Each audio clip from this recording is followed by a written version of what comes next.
So welcome back mga bossing sa channel natin, sa page. So bali second day natin bumiyahe ulit ngayon ng joyride.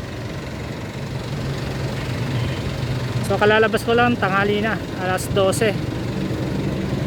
Kaya sana makakakuha tayo ng booking ng maayos-ayos.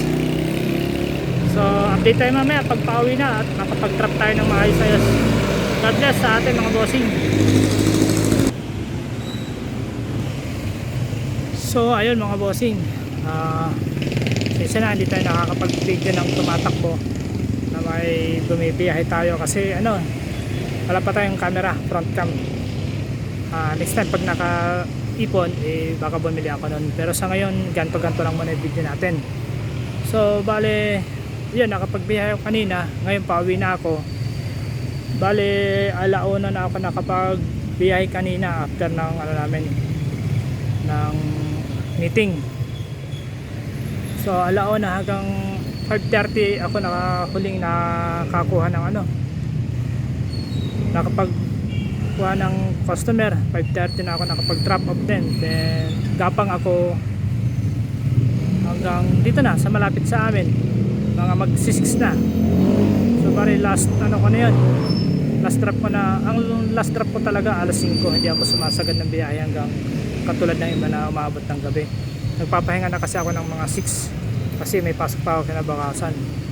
Bali tips ko lang sa mga beginner katulad ko, sa natin, pag gagamit tayo ng apps kahit anong apps at gumagamit ka ng mapa, i-update mo palagi yung before ka bumiyahe, i-update mo palagi yung maps mo or Waze man yan. Kasi minsan naglolo kasi si Google Map or si Waze pag hindi na-update, yung hindi sa tumatakbo o kaya kung saan kayo papadaan. Kasi ganun yung nangyari sa akin kanina. Pwede naman ako doon, ang lapit na sa akin ng customer, pinaikot ako kung saan. Kaya ayun, in-update ko siya. Yun, maganda na yung laro ng mapa.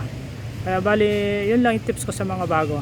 Bali pang second day ko na ngayon mga bossing na pag-rides ng joyrides, kasi sayang din naman kahit paano may kinita tayo mga boss.